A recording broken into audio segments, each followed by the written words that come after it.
Hey guys, how's it going? Welcome to this week's recap video. Today's video is sponsored by Proven Winners, and we'll talk about that here in just a minute. We've had a busy week. I've spent a lot of time down at the garden center this week, which has been so much fun. Kind of like prepping for spring and getting that like spring energy. That does get your juices flowing, doesn't it? It does, yeah. I really love it. And we are doing like little things here and there. I think this morning we just put up a video about potting up all those ranunculus. I'm so excited about it. And I feel like every year I get a little bit better about organizing and doing things a little bit, things that I can do earlier, I do earlier so that I can have plants to work with at the time I want to work with them. Have you ever thought about growing, I don't know, like we always order the annuals because it's easy, I guess, to order the annuals. Have you ever thought about growing some of those, like some of the Proven Winter stuff? No. For example. Keep that to let the growers do that. I really don't have a whole lot of interest in that. Yeah. I think let the growers do it. I suppose like with your upbringing, it's like your parents can order that kind of stuff easily. It's like they've got inroads. Yeah. You know, that's not something that most people can do. People ask them a lot, and you've asked them a lot, like, why don't you guys grow? Yeah. They're like, nah. Well, it would seem like it would be worth it because they've got people. Although I think probably the reason your parents haven't grown is because they have the seed side of the business. Yeah. So they actually can stay busy with their workers during the wintertime. Mm-hmm. It's like that's when they're the busiest. Yeah. Most garden centers, probably are thinking, well, like it probably would make sense to grow because you want to keep people on full time. That's true. But a lot of garden centers just have absolutely nothing to do for their workers in the winter. Right. And the last thing you want. And that's like why I'm so thankful that we've got Christmas lights. I mean, that's one of the reasons why we do Christmas lights. It's a small one, but like we want to keep Paul and Bethany busy because they're so good that we don't want to lose them. And if you have to lay people off for the winter time and you've got a hold of somebody that's really excellent and that you really like, I don't know. Yeah, it's like you'll work to find things for them to do. Yeah. Right. Well, I don't know. I think it would be kind of fun to grow some stuff in the greenhouse just for the color. If you want to go for it, you go for it.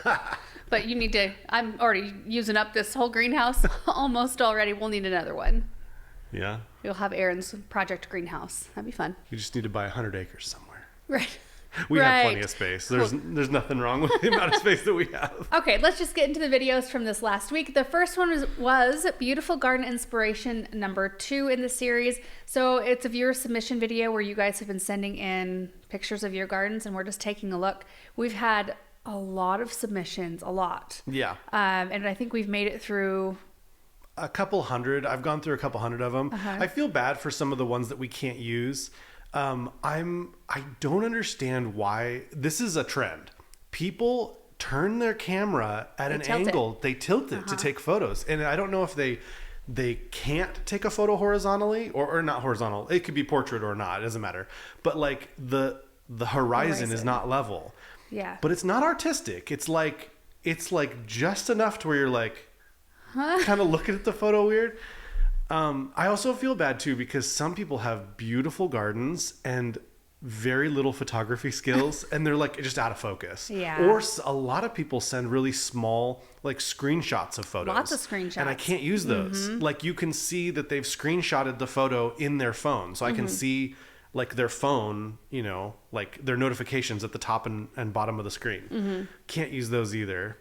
So but there's a lot of them that you can't use for this or that reason. But there's a lot of them that are amazing. And it's just, boy, I feel like, well, by the time you see this one, you'll have seen part 3 of the Beautiful Garden Inspiration, I hope.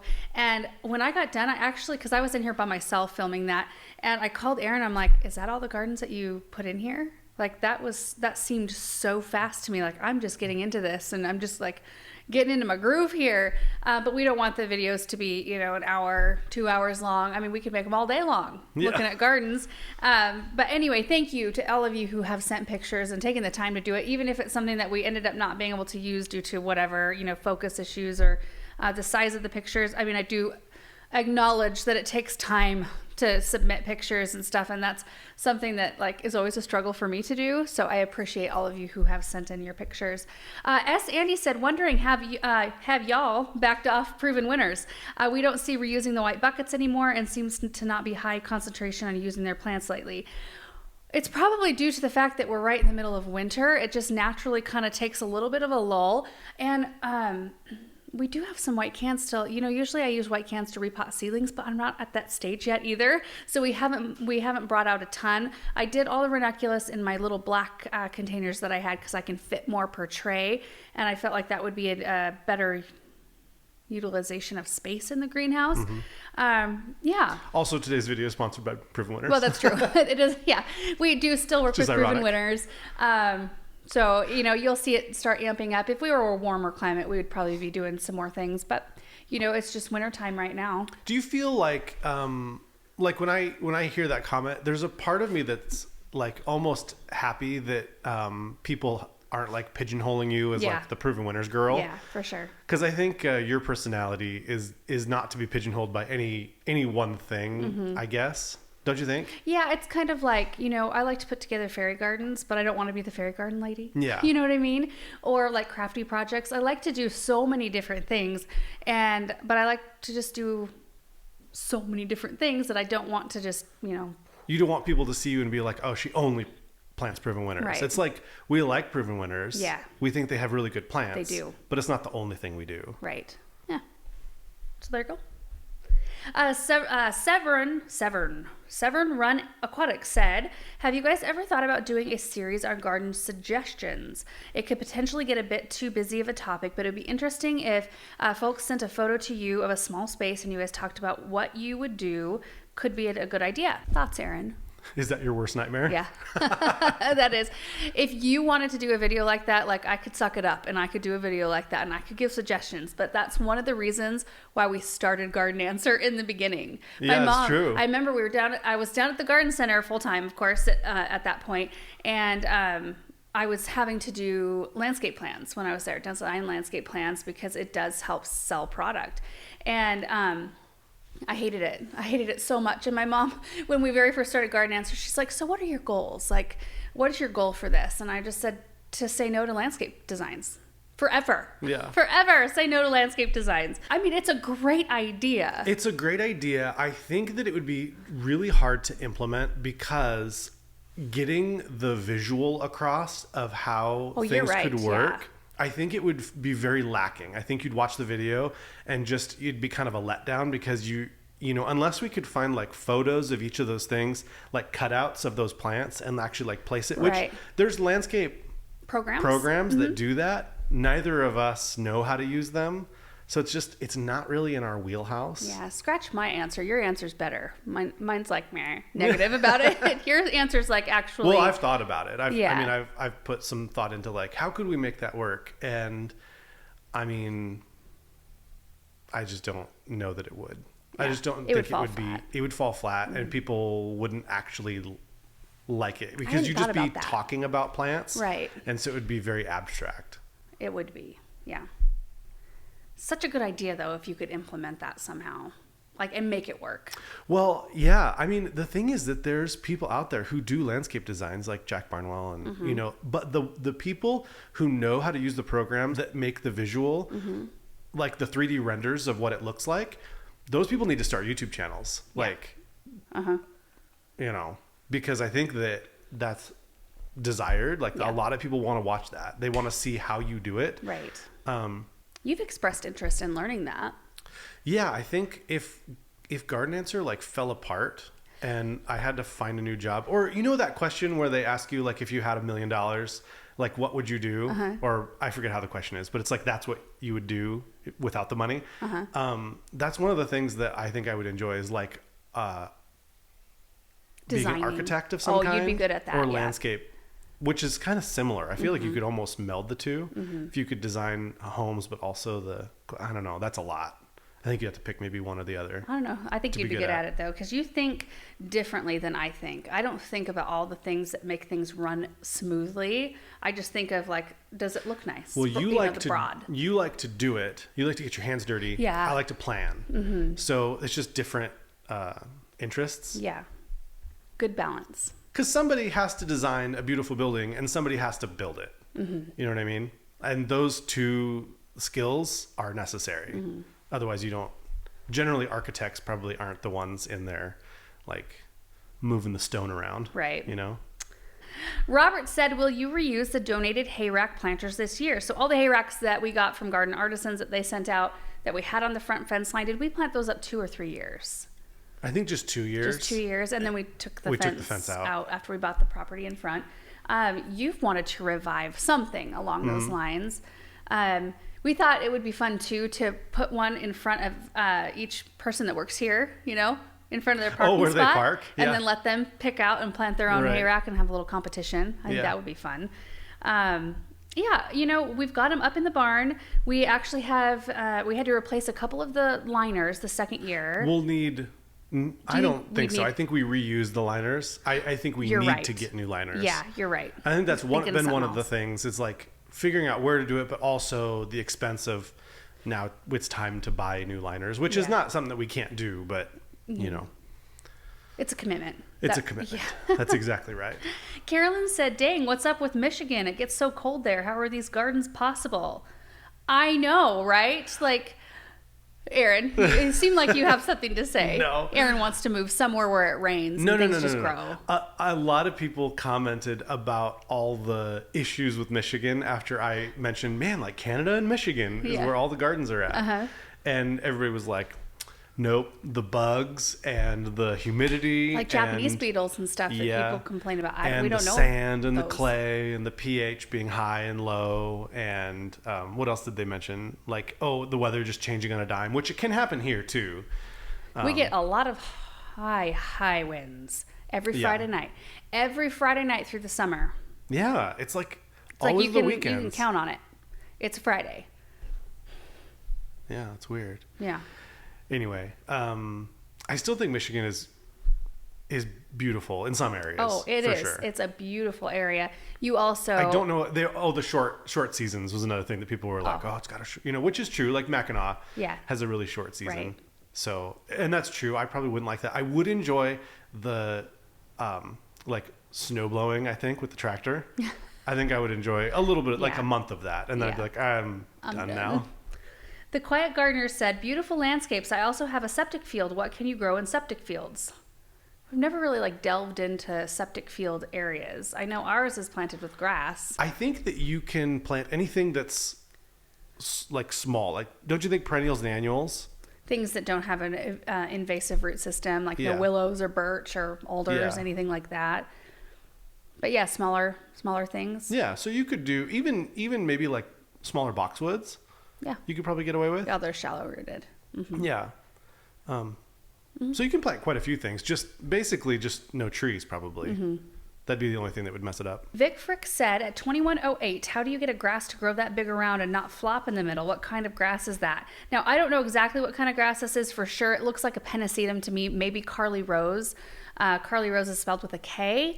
That looks an awful lot like Carly Rose, but it's not. I don't think that it was included in the notes what that grass is. And maybe I can look back in the notes and send her a message and see. But that is gorgeous. And oftentimes to have them not flop, they need to be watered properly. They need to have full sun and they need to be divided every once in a while. Typically when plants start to flop over, it's one of those three things. So those look like they have been tended to beautifully. Cindy Thompson said, Aaron, what would you do with 90 acres of land? What are all the things that you would want to do? I'm interested. I would want to do some type of like a botanical garden or a venue, like a wedding venue or something like that. With all 90 acres? Yeah. Would you live on it, or would it be like 90 acres that is all developed for... I think you could live on it if we weren't making videos. I think that would be like the kicker, is that if we're making videos and kind of like living more publicly, then you probably couldn't live on it. Mm-hmm. 90 acres is huge, though. It is huge. I suppose you could yeah. You could live in the corner. I can't even fathom what 90 acres would feel like driving across it. I just know what our 8 acres I kind of have an idea, because we looked at a property one time in Fruitland that was 40 acres. And so in my mind, I can kind of just double that. And you couldn't see all of that, though. I can't even picture that, because a lot of it went down the slope. Yeah, sure. Yeah. That's a lot of land. But I think a botanical garden would be super fun to manage. Yeah. What would you do with 90 acres? I would plant a house. I would put a house right in the middle of it. Yeah. with the private lane that leads to the house. And I don't know. I would want to just have a peaceful, like, I don't know. I'd have horses. I had all kinds of animals. All kinds of animals, like tons of space for the kids to roam around. Mm-hmm. It would be a really retreat.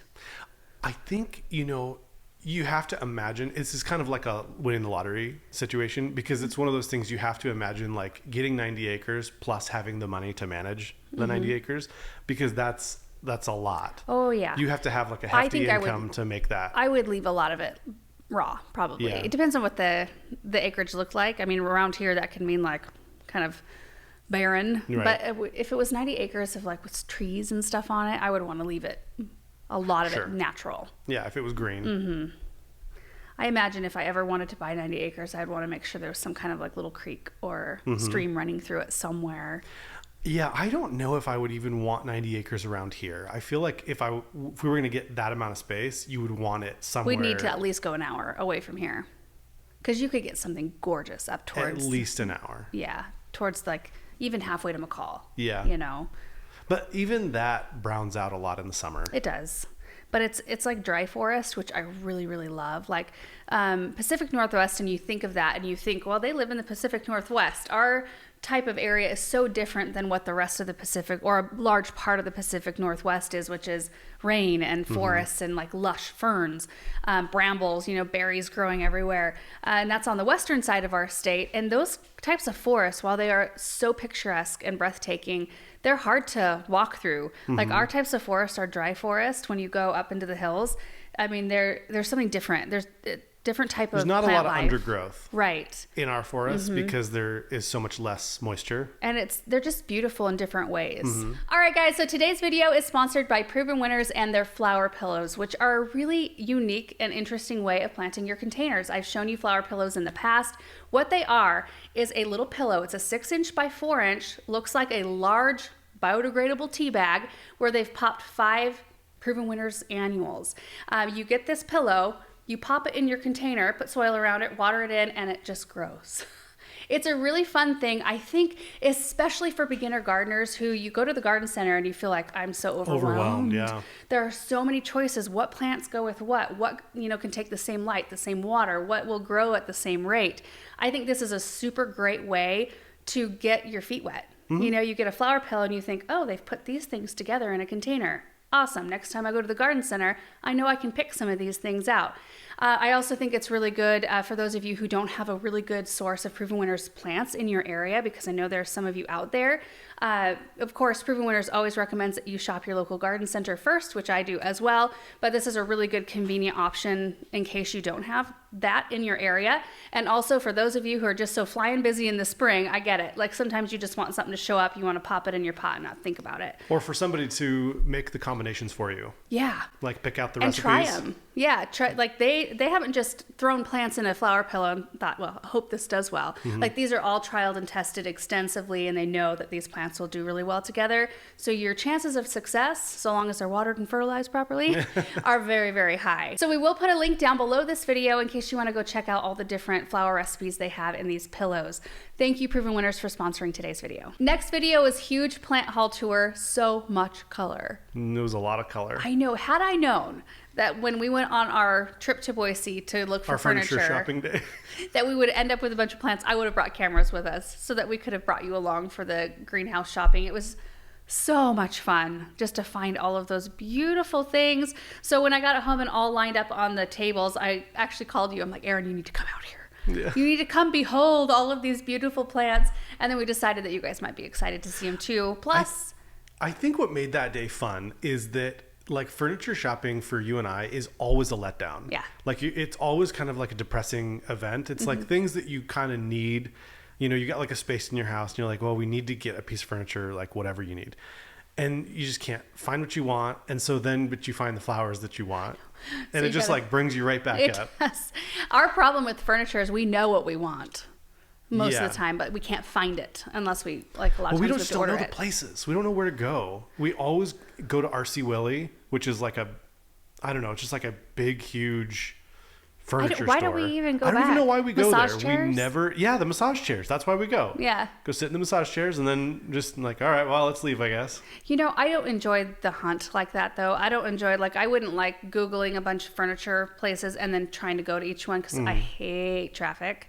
And driving around in traffic just, that's why I don't like, wouldn't want to live over there. It's also the furniture salesman, too. Like, they're nice, but they kind of are always, like watching you. And every once in a while you go to a place where they are bad. And they'll like kind of follow you around and they won't leave you alone. Mm-hmm. And that does kind of sour the experience as well. Yeah. Or we do have a couple of nice furniture stores. It's hard for me the customer service is never that great there. Like they leave you alone too much. Oh, sure. You know what I mean? Yeah. We can't be pleased. We're just like the consumer that's like, bah. I know. Anyway, you see us out and about. Yeah. If we come into your store, I do apologize. Yeah. Also, I feel like we're in this weird season of life where it's like, do you spend the money on something that you love and that's nice? Or do you go with the thing that the 2-year-old can be comfortable? You can not be worried about the 2-year-old. It's a weird time with kids. Yeah. Yeah, she loves to color. She loves art and the creative stuff, which Benjamin does not. He wants to do Legos. We get him like 10-year-old rated Legos. He loves to put things together, take things apart. He sets up battles with Risk pieces. We had 2 Risk games, like 2 versions that no longer, they're all blended together. And we had an epic battle last night with a bunch of the Risk pieces. But Samantha loves to do art and things, but she can't be trusted. No, she cannot. Benjamin could be trusted because he never was like, they're just different. Yeah. We'd have crayon on everything in our house and markers. We had to hide all the markers. Anyway, first question. Are there best places to purchase greenhouses from? New to your channel, you are so informative.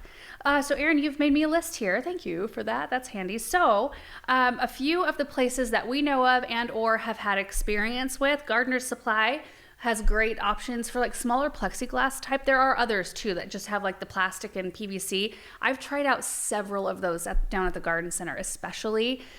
We set up a lot of those, and we did a video about greenhouses. It must have been like a couple of years ago. We did one where I was actually sitting in one of the greenhouses that Gardener Supply has because down at the garden center, my parents have 2 of those set up in the greenhouse, and they've been amazing. Paul Ram, I think, is the brand. Yeah, I think you're right. Yeah, and it's like an 8x10 or something. Yeah, it's like a really common greenhouse. I feel like there's lots of space in those, and they've held up to our wind here, and they're not tacked down, like not in any fancy way that I know of. There might be a couple rocks around the corners or something, but so that's been great. Farmer's Friend for caterpillar tunnels, so like the ones we had set up out in the South Garden last year. And we're going to set up 2 more on the new property.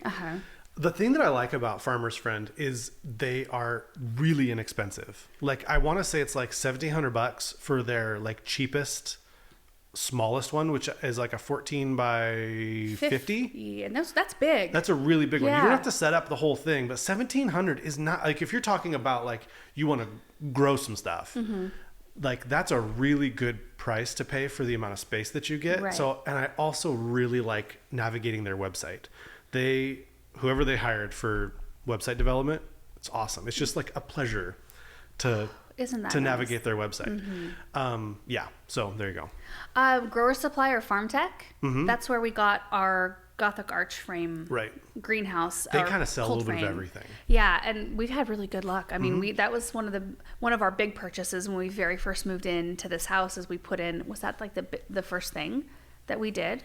Yeah, that was one of the first big things we did. Yeah, and it's been, well, you guys know. I mean, it's been one of the hugest blessings on our property. I mean, we've added a lot of new things, but that thing is used all the time. All the time. I'm in there every day for a while, every single day. And then, of course, for luxury style greenhouses, Hartley Botanic is where it's at in my mind. I'm a little biased, I think. There is a difference. Like you notice different quality in all greenhouses. I mean, every one of them that you walk into, you get a sense for the construction and things. And I've always just felt like Hartley's, I mean, this is before I ever even thought I would own one. You just walk in and it's solid. There's something so just... Some brands just make you feel like good about a purchase or whatever. Like, I think it's that way with car brands. Musical instruments. Yeah. I like Taylor guitars. Well, you're confident. Like, I will, so long as we live here, we will have that forever. Yeah. You know, it's not going anywhere. Like, it's not going to. It's kind of like when you buy those, the nicer things that, higher quality, whatever, you know, I don't know. I don't have any experience with any other like luxury style greenhouses. There are other brands out there. I don't even know what the pricing is like or any of that or how it compares. I just know, like, walking into Hartley and having walked into other ones, I like theirs, and they're beautiful. I mean, yeah. Carol said, what happened to your Pinky Winky hydrangea tree that you planted at the corner of your home 4 years ago? It was in the area you found a huge chunk of concrete. We are considering planting one this spring and are curious how yours turned out. I don't remember seeing it again. Yeah, we moved it. And I can't remember if we moved it, like it went to a friend's house type of moved, or if it ended up behind the pergola. Remember I had the two? I think it did get moved behind the pergola. And then I think because we tore that up, I think it ended up at a friend's house at that point. Yeah. So it did end up getting rehomed. Right. Because we didn't have, I mean, we can get another Pinky Winky if we need to. Yeah. But the first time it didn't get enough light. Right. Did you say that? I did. Okay. But Katsura Japanese maple is what I ended up putting in that space, and it was just a much better fit. Mm-hmm. You know, sometimes, especially if you're planting at a specific time of year, like when the tree doesn't have leaves or that sort of thing that's up above it, you're like, this is a sunny spot. And then later that summer, you're thinking like, oh, this is deep shade. Well, and for us, I think that it's really easy for us to get hydrangea placement wrong, because we're always trying to get them to where they have like just the right amount of shade to where they don't burn, but just the right amount of sun to where they actually grow. Yeah. So for us, it's always kind of a tricky, we can't just like throw them out. Well, some paniculators we can throw out in the middle of the sun. Yep. And probably Pinky Winkies. Well, it's a paniculata. Probably could throw those out in just about full sun and they'd be okay. Leona said, I'm curious as to why heather doesn't grow well there. Here in Ireland, it grows wild and seems very hardy. I think it's a soil pH issue for that plant. Or too high pH for it to love it. Ashley said, can you talk a little more about your experience with cyclamen? I bought a couple this past weekend for some pretty color and couldn't resist passing them up. I have no experience with the plant. I planted mine in a container with a Calathea vittata and a mini palm. Okay, so a Calathea with a cyclamen might not love being in the same container together. Calatheas want a ton of water, and cyclamens do like to be moist, but try it. See what happens. You might have found a combination that really likes, to be together. The palm, though, I think will want to dry out a little bit more. But again, see how things go. If you start seeing something kind of looking a little sick, then you can take them apart. Cyclamen, for me, have done the best with bottom water. So filling up the saucer underneath and letting the plant soak it up and making sure you stay consistent with it. Don't let it dry out to where the plant wilts, because they'll pick back up, but they always kind of seem to peter a little bit after that. It's like it just shocked its system a little bit too much. And then a spot with bright indirect light is the best. Liz said, did you really fit all those plants in the back of your truck? I don't know anywhere near me at this time of year that has plants to provide me with a winter gardening fix. That really was a haul. It was. We were maxed out by the time we left Madeline George. I think in the video I said Madeline Hill, which is a variety of rosemary. Oh. It's just in my brain. Anyway, when we left there, we had to do some major reconfiguring, and I was able to put a lot of the stuff, like the alyssum, the cyclamen, I can't remember what else, but a bunch of the trays ended up in the back of the truck. We have a cover over the bed, and it was a fairly warm day. It was maybe like 40-ish or a little over 40, and those are pretty cold tolerant plants anyway, so they rode just fine in the back. And then I had one African violet, I had the kumquat, whatever else that was left that was a little more tender, I put inside the car. The begonias. Yeah. Shira said, have you considered grabbing a small humidifier for some of your pickier houseplants? I live in the Willamette Valley, so humidity isn't the same struggle in this side of the state, but since moving into a home heated by a pellet stove, I had to grab one for my indoor plants. All I have to say, it's been a huge help. I'm sure it has been. In this room, we don't struggle with humidity, although this year, Erin, it has been so much more manageable. Last year, remember, like the windows were just like wet all the time. And I ran that one time because I thought, oh, is it feeling a little moist in here? I ran it and it didn't even. Yeah, it's a lot better this year. I wonder why. I don't know. I haven't started my major seed starting yet, so that could be it. But we do have our Lysianthus in here, and right now the fan's off, but I do have a fan running all day. It shuts off at night, so that's helpful as well. But we'll see. Time will tell when I start amping up the seed starting. it'll probably get a little worse. And as far as inside our house, my house plants are so scattered. We'd have to have like humidifier like all over the place to keep things. Yeah, we have a larger house. That'd be tough to. I just have everything spread out so far. Yeah. I don't really have a condensed area where I have a lot of plants. Mary said, I wonder if the wintergreen would flourish under your conifers, which are mostly acidic, right? Maybe just some conifers. Anyhow, it's an idea. That is a good idea. You know, and I was thinking about one of the cats laid in, I don't know if we've shown that fairy garden yet. No. Okay.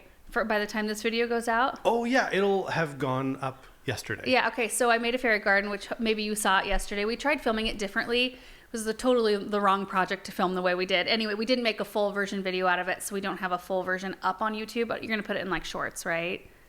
Yeah. It'll be on Facebook and Instagram. Maybe. Anyway, one of the cats laid in it and like broke the ladders and smushed that wintergreen plant pretty good. But I think I've got it bounced back a little bit. Anyway, I thought, well, I guess I'm going to have to just take this one apart, or at least take some of the plants out and fix it and then get it down to the garden center before the cats lay in it again. They don't ever mess with anything. I didn't even think. I don't think it was one of our cats. Do you think other cats are getting in the greenhouse? Yeah, I saw a gray one in there. I walked in and Russell was just laying on the chair, and there was another cat laying on the table. That's not it took good. off. It took off when I walked in, but Russell was just like, "What?" We need to get a camera in there. Maybe. Rocky Mountain Gardener said, would you please share any garden center shopping tips that would be helpful to know?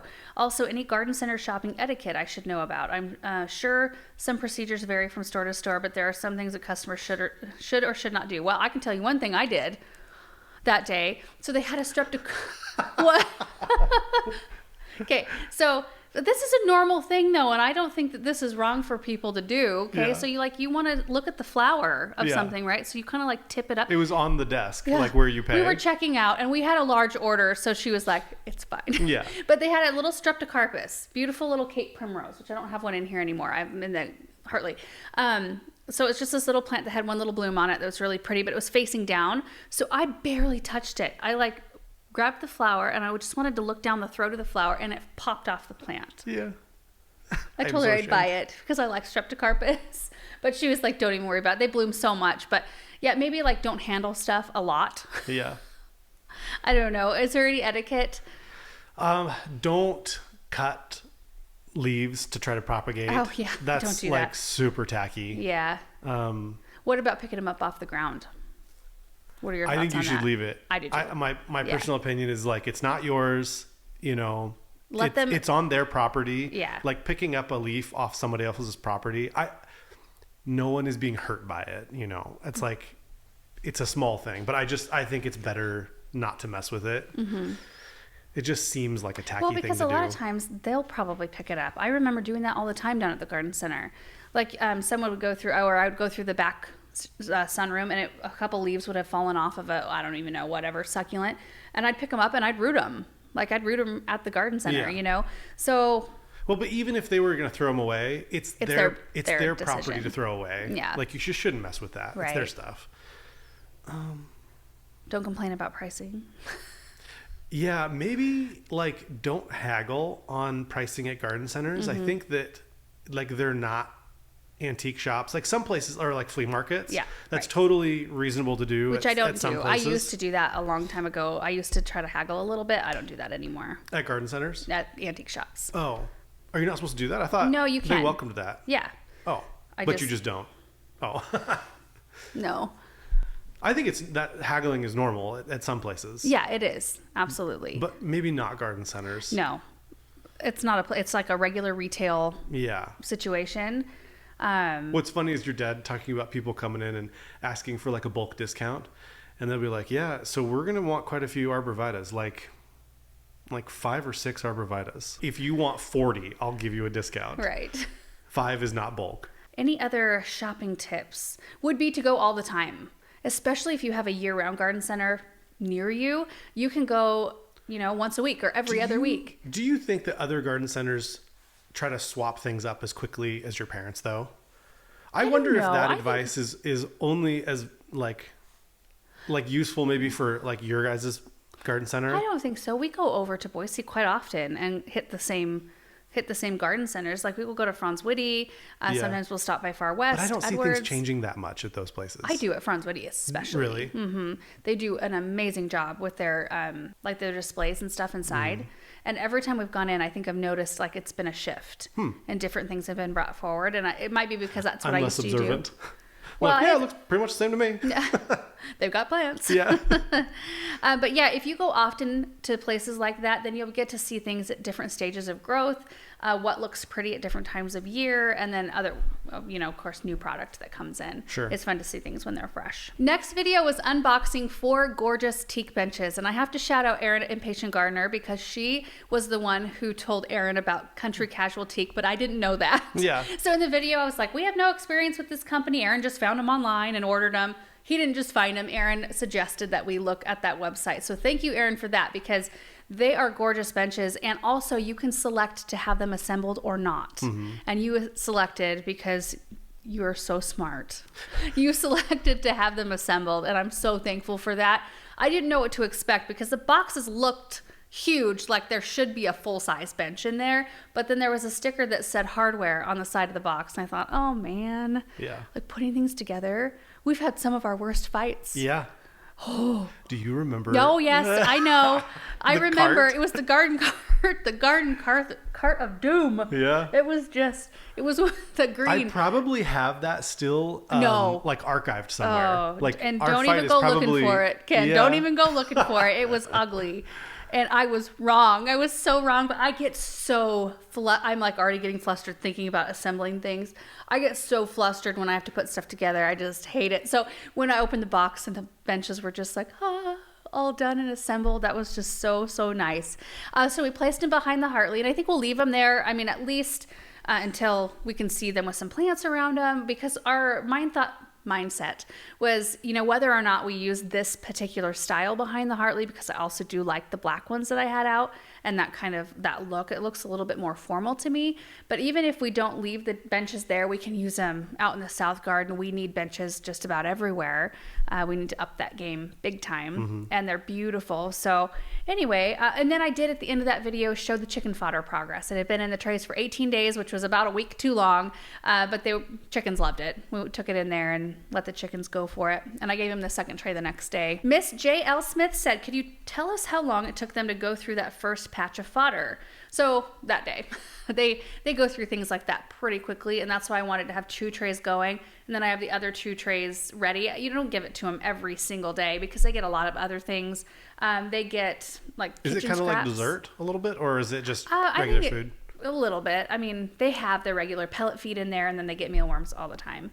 That's why Bev has such a, like, you go in there, she's like, I don't care about any of the other treats you have. You just give me the mealworms right now. I know you have them. Jen said, love the benches, but where's the other furniture order that is going by the kitchen entrance area? It is there. It arrived in time to be covered. I haven't even seen it yet. I mean, either. It's just covered. Yeah, I saw the chair without the cushion in it, and all the cushions when they arrived were covered in plastic, which they still are. Paul set it all up, and he put the plastic covered cushions on, and then put the covers over the top because we got snow right after that. So they're sitting there. We'll just unveil them, I guess, for us to see too this spring. Lisa said, how will the wood benches weather over? Well, they're made of teak, which is really high oil content sort of wood, and so they weather really well, whether or not you finish them or not. And that was an option on the website. You could choose to have a gray finish, or there's a few different finishes you could use, or you could have like a weatherproofer kind of thing put on them. But we're not a high moisture climate, so yeah. I mean, we might. You want them to gray out. I want them to gray out. Yeah. Yeah. I like the look of the grayed out wood a lot. It's a little bit more subtle and not as bright. I like that. SG said, I have a question. How do you secure these benches? You've always talked about the high winds. The reason I ask is I always have my deck furniture moving all over the place. I don't think these are going to move anywhere.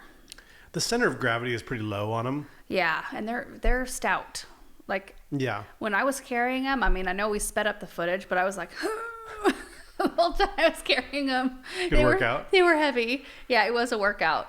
Not so much that I need to come get you. You were playing with the kids inside. Oh yeah, I think at the time I'm like, oh, they're doing their thing. Let me just get these benches put out real quick.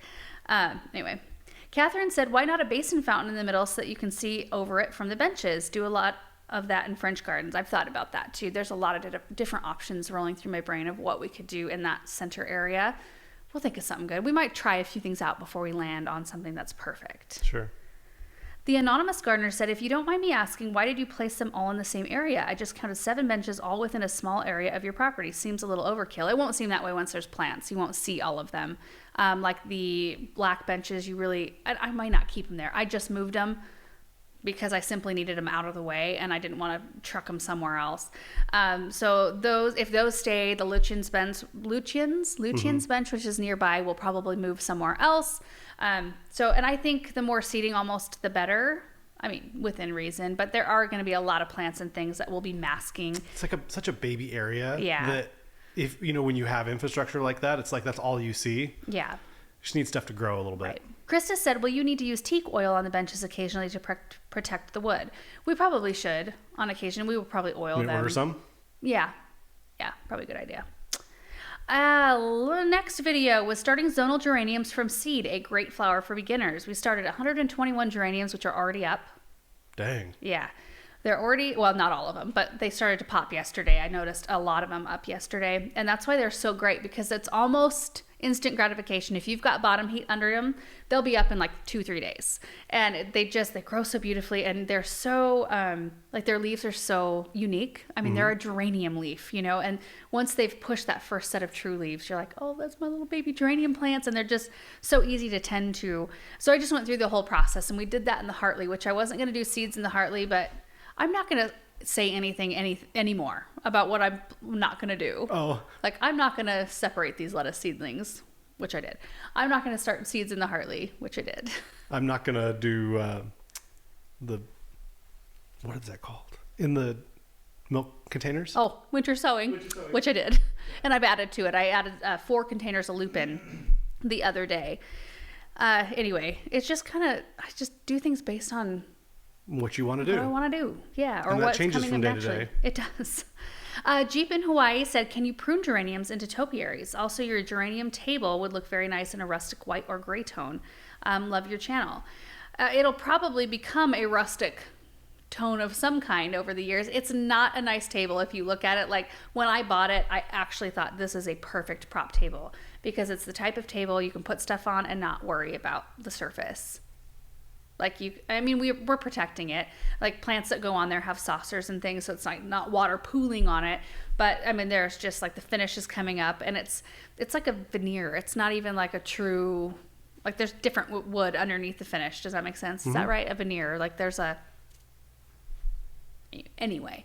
Yeah, it'll take on a rustic thing. Prune geraniums into topiaries. I have never done that. That would be interesting. I don't know. Rebecca said, did you find it more effective to scratch the seeds, or would that only benefit the ones not pelletized? I've never scratched a geranium seed, and I've never had to. Just plant them. I wonder if that's kind of like loosening the roots when you plant. Being a little bit more of a myth than people think. Yeah. It's because I know some people just never do it, and their stuff grows. Yeah. I think it just depends on the situation. If it's severe, even a then, severe though, root bound problem. I kind of wonder if, because the only way you'd really know about that kind of stuff is to plant 2 with the same conditions and do it to one and don't do it to the other. And wait 20 years. And then wait. Yeah. See what happens.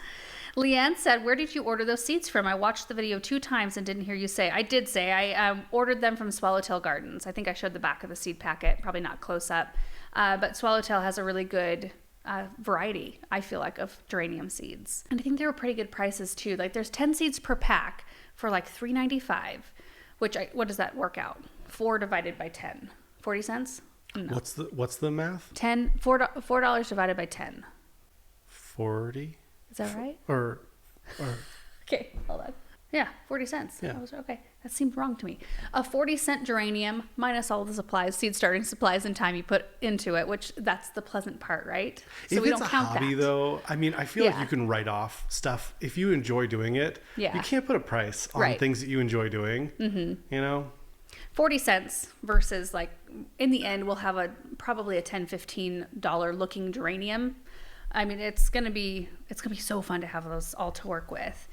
Teresa said, how often do you need to water the Amaryllis? This is my first time growing one, and it's tall, beautiful leaves and a bud that looks healthy, but the bulb is a little squishy. Ooh, if it's squishy, Maybe it's been watered too much. The bulb could be rotting. Sometimes we'll have a Amaryllis bulb that has like a squishy spot on the side, and we just let it dry out a little bit. And sometimes that squishy spot will dry out and the bulb will be okay. Typically, like inside, our Amaryllis get water about once a week. And they seem to do really well with that. In a dry climate. In a dry climate. Critter Girl said, will you be adding vermiculite on top? In your other videos, you've used it to deter damping off. I might in this case. I need to go get some. I have a little bag of it, but I'm a little bit, we've got the dahlia, the vermiculite we stored all the dahlias in, which I should just go up and get a big bag of that.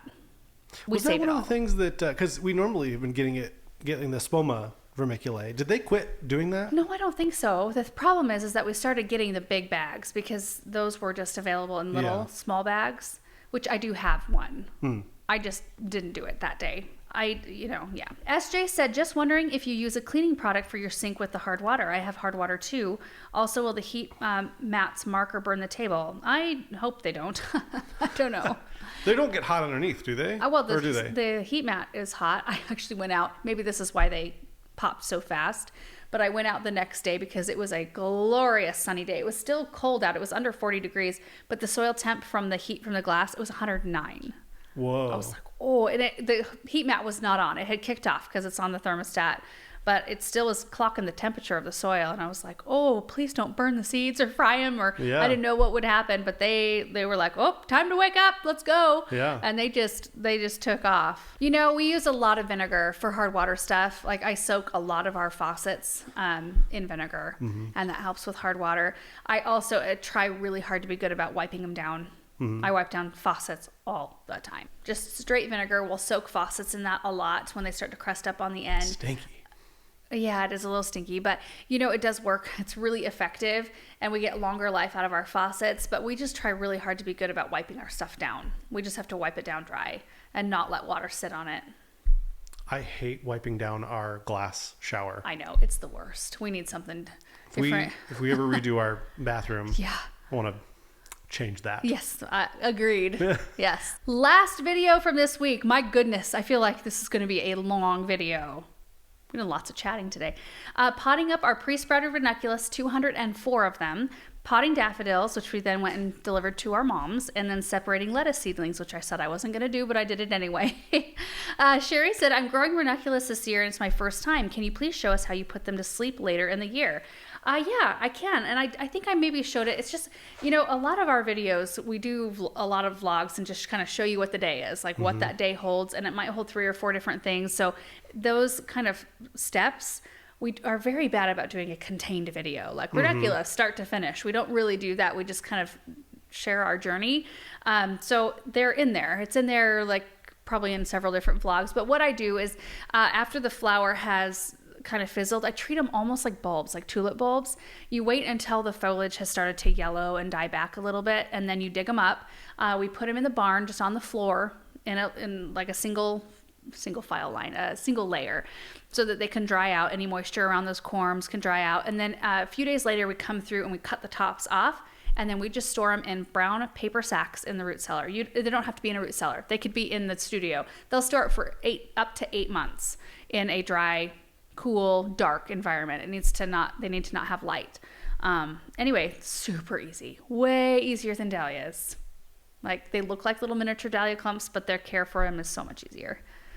Janelle said, how warm do you keep the greenhouse? We have it set for 60, right? Yeah, somewhere around and it varies. There. So it'll go down to 50, 55, and it'll go up to 90 if it's a nice day. Yeah. I think it normally, when it's colder than 60 degrees, there's like almost a 10-degree swing. It's like it'll warm it up to like 70 and then slowly go down to like 50 and then back up to 70 and down. You know what I mean? Yeah. It's not consistent. It's not super consistent. No. It'll just like stay. I almost wonder if we could have like a different heater that was on almost like all the time, but used less. So it just stayed more of a consistent. I don't know. I don't know enough about it. I know. I would really like that, because when you're in there for an extended amount of time, it'll heat it up so hot that you're like, oh my goodness, I need to open the door. Yeah. But then you don't want it to open the door, because then it shuts off and it'll swing down that 20 degrees to where it's 50, and then you're like, I need my coat. Yeah. Back on. Our inside our house, I think our furnace in there is like, I think they were telling me there's like, I don't know how many different settings, but it just kind of like blows just a little bit of heat almost all the time. And I kind of like that because it keeps it pretty constant. Yeah. You know, you don't have big fluctuations. No. And they were telling me that it's like, it's better just to have it running basically all the time at a really low power, as opposed to just like, just comes on and blows out a lot of heat for a short amount of time. Right. ADC said, have you ever pre-sprouted anemones? Is the process the same? I have pre-sprouted anemones. The process is exactly the same. Soak them, line them up in a tray. 10 to 14 days later, you can pot them up. TSH said, what else does pre-sprouting work well for to get a jump start in our colder climate areas? Caladiums? Yes, but caladiums take a ton of bottom heat. If you don't have a source of bottom heat, I wouldn't even mess with it until it warms up. Callas and cannas, yes, you can start those early in a heated area as well. You don't have to do a pre-sprout process on those, though. You can just pot them up and just put them in a warm spot. Make sure they have a lot of light once they start coming up above the soil surface. Jay Lee said, can you bury any leggy seedling stem deeper, or do only certain kinds of plants respond well to that? I think a lot of them respond well to that. I mean, you could do tomatoes. A lot of the like broccoli, cauliflower, greens, that sort of thing, you can pop a little bit lower in your trays. I haven't tried it with all of my seedlings because I haven't had to with all of them. But anytime that happens, I did a test plot with my lettuce just to show you guys in the video, like these 2 cells have been in here for like 10 days and they're doing great, looking good, putting on growth. So Riley said, can you show us the hops and pear tree behind the greenhouse? We should show that. I can show that in a future video. Yeah. I need to prune fruit trees. That's something that I should do here fairly soon-ish, maybe next month. We're getting close to next month at this point. What day is it today? 26th. Yeah. Wow. Boy, February usually shows us a nice time. Yeah. I was going to say that. Well, when do we start planting? It seems like we start planting, like forsythia seems like the first thing that we always do. Yeah, the early stuff. Sometimes February. It depends. Sometimes we get a false spring in February, and people get real excited. We do a lot of things, and then I remember at the garden center, it was kind of like, well, it's good for us. Everybody comes in, buys things because they think it's going to be warm enough, and then like everything dies because it gets too cold, and then they come back and get it again in May or April. Ruth said, the transplant tongs look like a handy gadget. What is the smallest cell they fit in? How big those are exactly. They were manufactured to go with those growy seed starter kits. So that's why they fit so beautifully down in there, but you could use it for other things. Obviously no cells smaller than those are. I would say they're like 1.5 inches maybe, or so wide. I'd have to measure it. And that is it for our recap video this week. Oh my goodness. I don't think we actually skipped any days this last week, did we? No. We didn't have any birthdays or anything like that go on. So yeah, we had a full schedule of videos. Oh my goodness. Anyway, thank you guys so much for watching this video, and thank you Proven Winners for sponsoring it, and we will see you in the next one. Bye.